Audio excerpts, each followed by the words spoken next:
At the heart of this tragic tale were two sisters, Jessica and Cassandra Lawrence, whose lives had been intertwined in a complex web of love, rivalry, and resentment since childhood.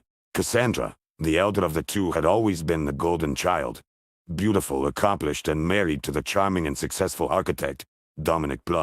Their union was the envy of Millhaven, a seemingly perfect marriage that everyone aspired to emulate. Jessica and Cassandra were born into a family of moderate means, their father a local fisherman, and their mother a schoolteacher.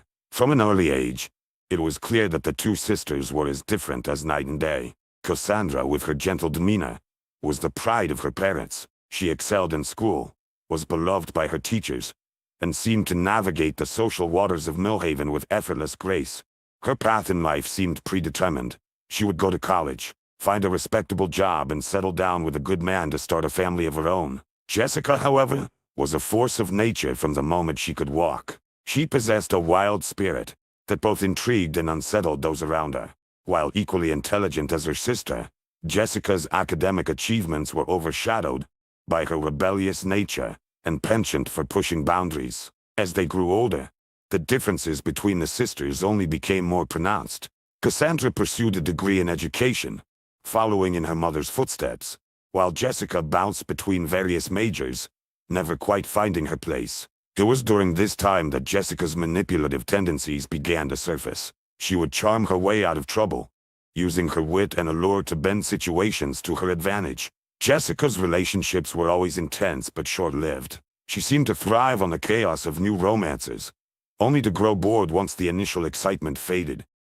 This pattern left a trail of broken hearts and bitter exes in her wake, further cementing her reputation as the black sheep of Millhaven. Cassandra, meanwhile, had returned to her hometown after college, and quickly caught the eye of Dominic, a rising star in the world of architecture. Dominic had come to Millhaven to oversee the restoration of the town's historic lighthouse, but found himself captivated by the town's gentle beauty, both in its landscape and in Cassandra herself. Their courtship was swift and passionate, culminating in a fairy tale wedding that was the talk of the town for months. Dominic's career continued to flourish, and soon he and Cassandra were living in a beautiful home overlooking the ocean, their life together seeming like a modern-day fairy tale. But beneath the surface of their perfect marriage, cracks were beginning to form. Cassandra, always the dutiful daughter and wife, found herself yearning for something more. She had given up her own dreams of travel and adventure to settle in Millhaven, and a part of her resented the sacrifices she had made for the sake of her marriage. Dominic, for his part, was battling his own demons. The pressure of his high-profile career and the expectations of small-town life weighed heavily on him. He loved Cassandra deeply, but there were moments when he felt suffocated by the perfection they were expected to maintain. It was into this delicate balance that Jessica re-entered their lives. Having spent years drifting from city to city, she returned to Millhaven, claiming to want to reconnect with her roots. In reality, she was running from yet another failed relationship and mounting debts, seeking refuge in the only place she knew would take her in. Cassandra, ever the loving sister, welcomed Jessica with open arms, offering her a place to stay until she got back on her feet. But as Jessica settled into life in the Blunt household, the dynamics between the three began to shift in subtle yet profound ways. The stage was set for a drama that would shake Millhaven to its very core, forever altering the lives of all involved. At first, her presence seemed to breathe new life into Cassandra and Dominic's relationship. Evenings were filled with laughter and reminiscence, as the sisters caught up on lost time, with Dominic playing the role of the attentive husband and brother-in-law. But as days turned to weeks, Jessica's true intentions began to surface. Her eyes would linger on Dominic a moment too long, her casual touches becoming more frequent and deliberate. She would find excuses to be alone with him, asking for help with her car, seeking advice on job applications, or simply catching him in the kitchen late at night when Cassandra had already gone to bed. Dominic, initially oblivious to Jessica's advances, found himself increasingly drawn to her vibrant personality. Where Cassandra was steady and predictable, Jessica was spontaneous and exciting. She listened with rapt attention to his architectural designs, asking insightful questions that made him feel truly understood. In those moments, Dominic felt a spark he hadn't experienced in years. Dominic was a man of principle, devoted to his wife and the life they had built together. He tried to distance himself from Jessica, making excuses to spend more time at the office, or taking on additional projects that kept him away from home. Jessica, however, was not so easily deterred. She recognized the internal struggle in Dominic's eyes, and saw it as a challenge rather than a deterrent. She began to weave a careful web of seduction, playing on his insecurities and unfulfilled desires. One evening, as Cassandra attended a school board meeting, Jessica orchestrated a seemingly innocent dinner with Dominic. She prepared his favorite meal, opened a bottle of expensive wine, and created an atmosphere of intimacy that was hard to resist. As they talked late into the night, Jessica carefully steered the conversation towards Dominic's passions and dreams, areas where she knew Cassandra had never fully connected with him. Dominic felt a rush of emotions, flattery, desire, and overwhelming guilt. He stammered a response, trying to steer the conversation back to safer ground. But Jessica had already sensed her advantage. She leaned in closer, her hand brushing against his. Don't you ever wonder what it would be like to be truly understood? To be with someone who sees you for who you really are? The tension in the room was palpable. Dominic knew he should leave, should put an end to this dangerous game before it went too far. But something kept him rooted to the spot, caught in the gravitational pull of Jessica's allure. As Jessica's lips met his in a passionate kiss, Dominic's resistance crumbled. In that moment, the foundation of his marriage began to crack, setting in motion a chain of events that would lead to unimaginable tragedy. The weeks following that fateful night were a blur of stolen moments and mounting guilt for Dominic. What had begun as a momentary lapse in judgment quickly spiraled into a full-blown affair, with Jessica and Dominic finding increasingly creative ways to be together without arousing Cassandra's suspicions. Their rendezvous ranged from hurried encounters in Dominic's office to carefully planned business trips that allowed them to escape the watchful eyes of Millhaven. Jessica reveled in the thrill of their forbidden romance, each secret meeting fueling her sense of triumph over her sister. For Dominic, the affair was an intoxicating mixture of excitement and self-loathing, each encounter leaving him both exhilarated and racked with guilt. Jessica, ever the master manipulator, knew exactly how to keep Dominic ensnared. She played the role of the perfect lover, alternating between passionate temptress and vulnerable confidant. She would listen to his frustrations about work and his unfulfilled ambitions, offering the understanding and validation he craved. "I've never met anyone like you, Dominic," she would whisper in their intimate moments. "You deserve so much more than this small town can offer you." Her words were carefully chosen, planting seeds of discontent in Dominic's mind about his life with Cassandra. She painted vivid pictures of the future they could have together, a life of excitement and passion, free from the constraints of small-town expectations. Dominic found himself increasingly torn between his growing feelings for Jessica and his loyalty to Cassandra. The double life he was leading began to take its toll, manifesting in mood swings and uncharacteristic behavior that didn't go unnoticed by his wife. At home, Dominic's guilt manifested in a mixture of emotional distance and overcompensation.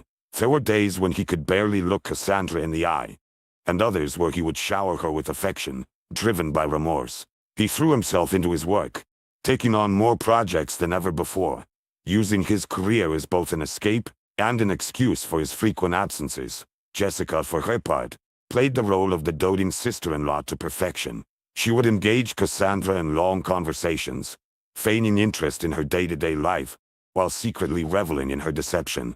There were moments when a flicker of guilt would cross Jessica's face, a brief recognition of the pain she was causing her sister. But these moments were quickly suppressed, overshadowed by her desire for Dominic and her deep-seated need to finally outshine Cassandra. As the affair progressed, the risks they took became greater. They began meeting in more public places, their need for each other overriding their caution. There were close calls. A neighbor who almost caught them in an embrace, a colleague of Cassandra's who saw them dining together in a neighboring town. Each near discovery only added to the intensity of their relationship, the danger becoming part of the allure. But as weeks turned to months, the strain of their deception began to show. Dominic, once energized by the affair, now found himself constantly on edge. The guilt was eating away at him, affecting his work and his relationships with friends and family. He began to question whether the passion he felt for Jessica was worth the destruction of the life he had built with Cassandra. Jessica, sensing Dominic's internal struggle, doubled down on her efforts to keep him engaged. She became more demanding of his time, more insistent in her declarations of love. Her manipulations became more overt, playing on his guilt and his desires in equal measure. As their affair reached its fever pitch, neither Jessica nor Dominic realized that their carefully constructed house of cards was about to come crashing down. The truth, as it often does, was quietly making its way to the surface, ready to shatter the lives of all involved. While Jessica and Dominic were lost in their passionate affair, Cassandra was slowly piecing together a puzzle she never wanted to solve. At first the changes were subtle.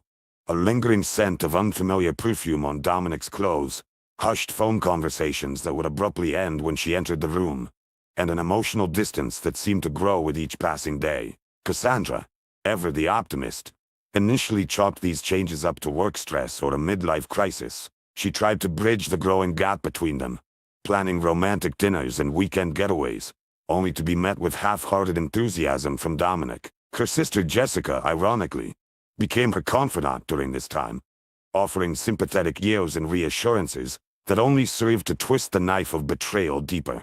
But as weeks turned to months, Cassandra could no longer ignore the nagging voice in the back of her mind. She began to pay closer attention to the inconsistencies in Dominic's stories about late nights at the office and out-of-town meetings. She noticed the way Jessica's eyes would follow Dominic across a room, the barely concealed hunger in her gaze. One afternoon, while doing laundry, Cassandra found a matchbook from a hotel in a neighboring city tucked into the pocket of Dominic's jacket. A hotel she knew wasn't anywhere near his usual business haunts. The discovery sent a chill down her spine, the physical evidence making it impossible to deny her worst fears any longer. Torn between confronting her suspicions and the fear of what she might uncover, Cassandra found herself in a state of constant anxiety. She began to withdraw from friends and colleagues, unable to bear the thought of sharing her suspicions and making them real.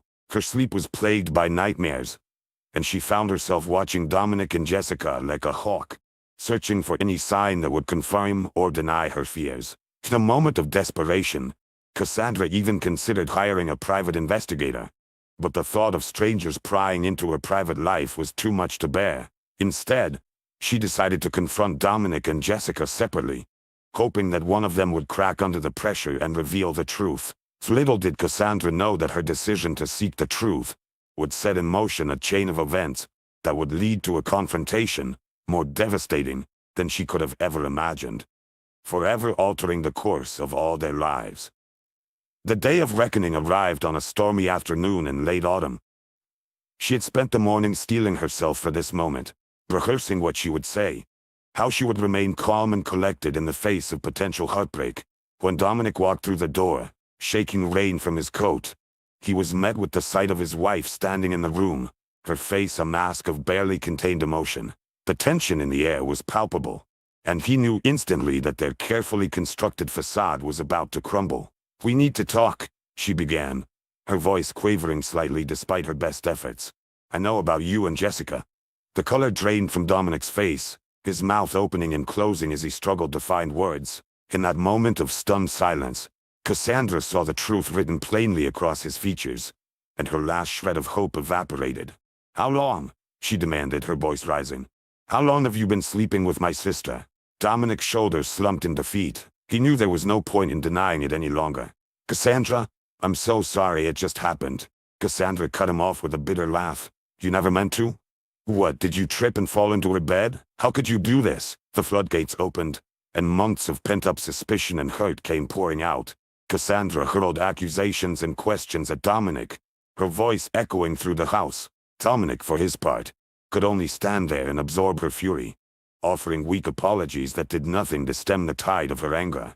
As their argument reached a fever pitch, the front door opened, and Jessica walked in, stopping short at the scene before her. For a moment, the three of them stood frozen in a tableau of betrayal and guilt. "Jessica, how kind of you to join us. We were just discussing your affair with my husband." Jessica's eyes darted between Cassandra and Dominic, her mind racing to find a way out of this situation. Dominic, torn between the two sisters, tried to intervene. "Please, let's just calm down and talk about this rationally." His words only served to redirect Cassandra's fury. In a fit of rage, Cassandra grabbed a vase from the coffee table and hurled it across the room, narrowly missing Dominic's head. It shattered against the wall, the crash punctuating her words. The noise seemed to snap Jessica out of her defiant stance. For the first time, a flicker of remorse crossed her face. Dominic and Jessica exchanged a look of helpless guilt before slowly making their way to the door. As it closed behind them, Cassandra collapsed onto the sofa, her body racked with sobs.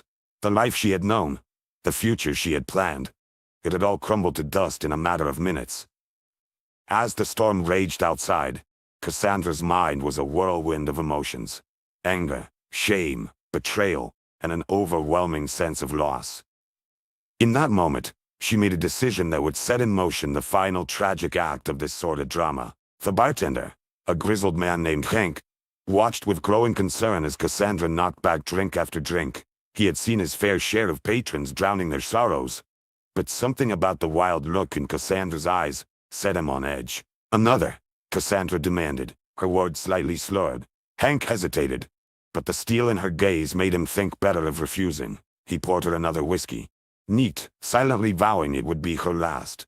As the night wore on, the bar emptied out, leaving Cassandra alone with her thoughts and her drinks. The alcohol had dulled the sharp edges of her pain, replacing it with a bitter resolve. Around midnight, Hank gently suggested it was time for her to head home.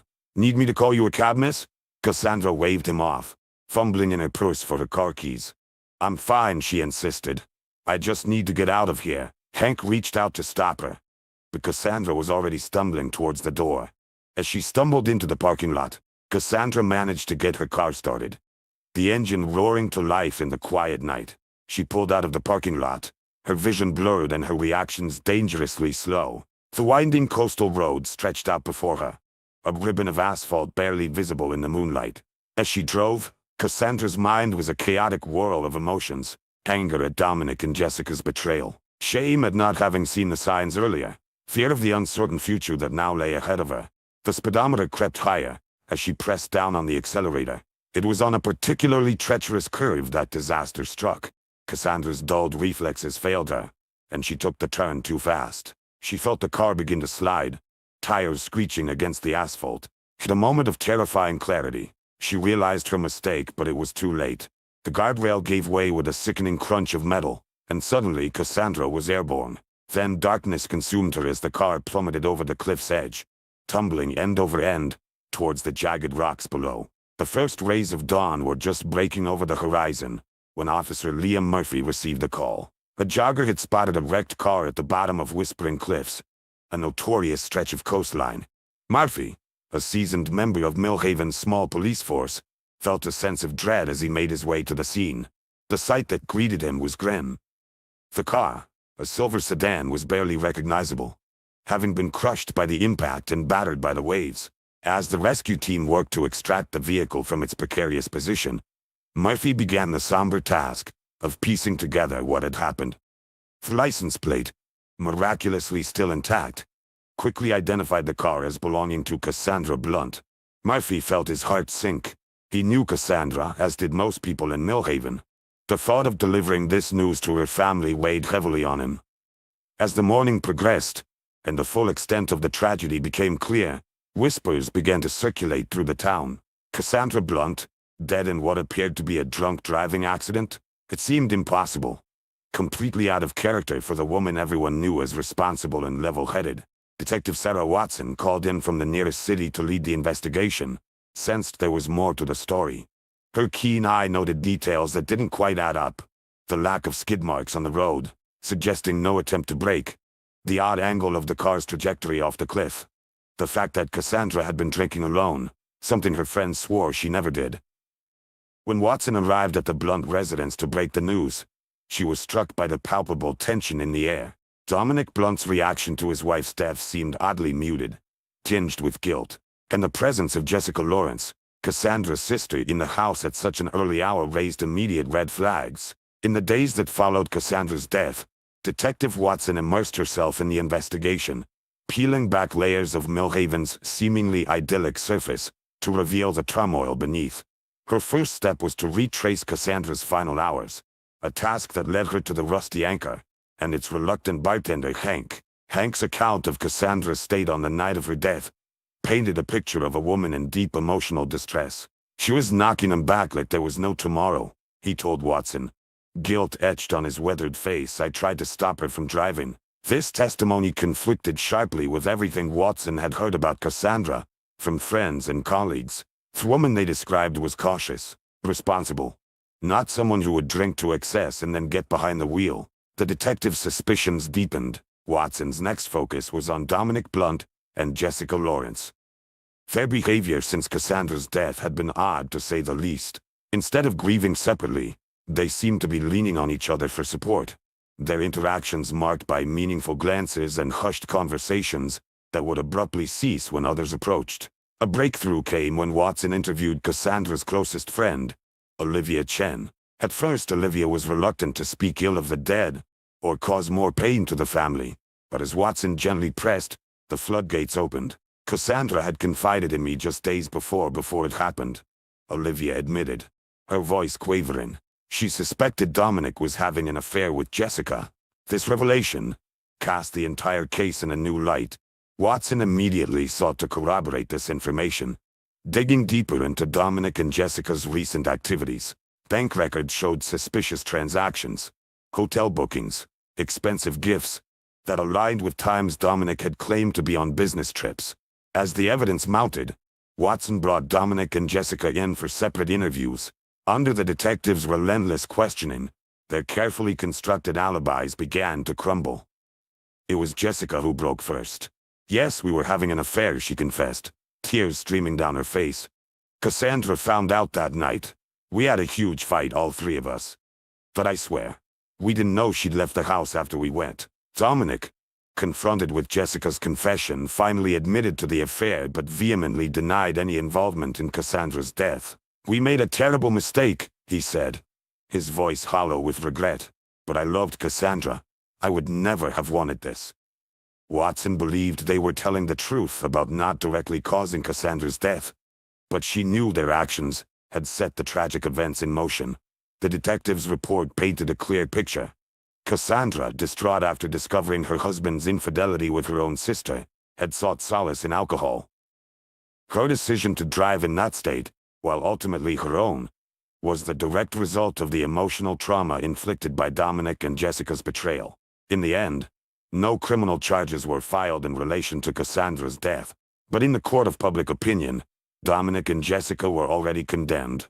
The truth of their affair spread through Millhaven like wildfire, forever tarnishing their reputations and ensuring that Cassandra's death would haunt them for the rest of their lives. As time passed, the raw pain of the events began to dull, but their impact on Millhaven remained. The town would eventually regain its outward appearance of tranquility, but its inhabitants carried with them the knowledge that beneath the calm surface of small-town life, passions and secrets could swirl with deadly force. The tragedy of Cassandra Blunt had forever changed the soul of Millhaven, leaving an indelible mark on all who called it home.